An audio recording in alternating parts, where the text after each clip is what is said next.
And speaking of sequels, we're talking about yet another Flagstaff chapter. Yeah, so this one just got badged earlier today. I'm sort of, this series of games is sort of dragging on a little now.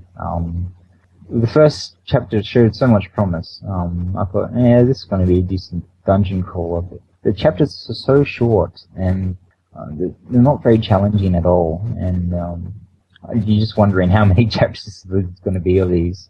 And the story's not that super interesting or anything like that. And it's just an average RPG. What about you? What do you It's not even that, actually. I mean, the first one was great, and I liked it. The second one was cute, but this one is just boring and repetitive. Not even a boss battle or anything. Exactly. He didn't even go ahead and make a new boss. It's just, I mean, yeah, okay, you're trying to make an interactive comic book or something with all the cutscenes and everything, which are cute. But really, maybe these episodes should have been released under the same game, perhaps. Yeah. Or maybe just hold off a little bit more until you actually get some new content in there. And even the dungeon tile sets don't change, and it's all just very same. And the mobs are basically the same from Chapter 2, just 40 life. Yeah. The only new addition here was that some of the mobs actually block. Yeah, that sort of evened out the ranged attack from the melee attacks. Yeah. But you can't just spam everything with range, because it'll block quite consistently, which can be annoying. Yeah, but just that's for one type of the mobs, so the rest of them just do the same thing. Yeah, exactly. Yeah. So it's not really a good sequel, and I actually downrated this one because I'm sorry, but he really needs to do something with this series. He needs to improve something drastically, because it's just dragging on now, and it's gonna fall in a heap if he keeps doing it.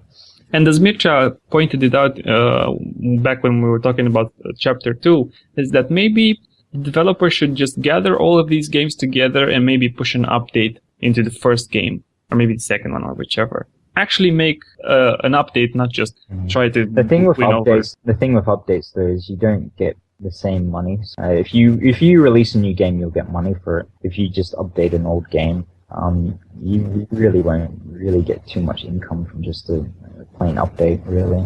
Right, but this isn't really an update that would be worth you to participate in the contest, right? So that's what I'm saying about it. Yeah, I'm not sure where it placed it in the contest. I think it did. No, I think it's new. Well. Yeah, I don't think it did so well on the leaderboards, because I think everyone else is just seeing that's the same thing over and over, and they're getting a bit bored of it. Yep, sad. Another frustrating thing about it, with it not being released as an update, is that every time you need to redistribute the skill points, and it's really worthless to play the game in such a way that you would gather more skill points and more experience, because you know that in the next chapter you're just going to lose it. Yeah, I'm not sure why it isn't linked to the games, because it is possible to link save files across multiple Flash games. Marduk does it, but then again, Marduk's probably the only one that I can think of off the top of my head which links. Yeah, it is possible. Of course it is. Flash lets you do that. That would be a good thing to do in this case, I think. These were quite a lot of games we've talked about so far, but we've got time for one more of the Fresh Games of the Week lineup, which is Drop. Drop is a game that was published participating in the Project Eden contest. Yeah, usually I don't give Unity games much of a chance, because I think, as discussed in a previous episode, most of them are pretty bad. Also, Unity not being able to get badges is another factor. I don't usually play games that I know I'm not going to get badges. But this one I quite enjoyed. It's sort of like music bounce, except not quite. You have the same sort of dot, which is bouncing off objects, but you have to draw the line which it bounces off and guide it into a pipe which fills up. Certainly, there's some tricky puzzles in here, and I suppose some of it is a bit luck-based. You kind of just draw lines until it works. But yeah, the levels towards the end were quite challenging, and I thought it was enjoyable. And the only thing is, again, it has a similarity to Music Bounce in that at the start you sort of have a good musical tune to your levels as you make them, and towards the end it kind of gets a bit haphazard, and it's kind of just noise without any sort of tune or anything. It's just like a whole bunch of different notes just playing randomly. Yeah, I sensed that as well while playing it.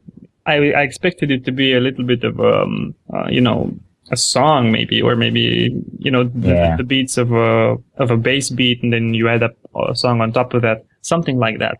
Nonetheless, it's a great game, and it's far better than what I've seen so far in the Project Eden contest. I would argue that it's even better than Nerduk's game. I'm all for unique ideas in new games. Whenever I see a unique idea, even if it isn't perfected in terms of execution, I certainly give it props for just going with a unique idea and doing a good job nevertheless. But it certainly could be improved upon in the design. If you made the levels just play a nice tune or something like that, and then it would be really pretty awesome. You didn't quite get there, but it's still a decent game. And I really hope they'll improve on it. Maybe even get the first place on the contest. So far they've got second place. The first place is still Sep Sequencer, which we've already talked about. It's not really a game per se. It's just synthesis. Are they going to do the same thing as the last contest they ran? I think it was the Unity contest, where they didn't actually give the first prize to the highest rated game. There's going to be a community chosen winner and a jury chosen winner, if I remember. It sounds similar. Yeah.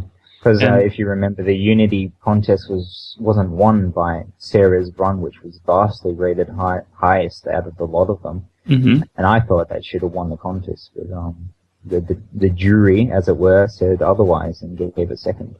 Well, we'll see what this proves to be. Okay, now this concludes this edition of This Week in Kongregate. Bye. See ya.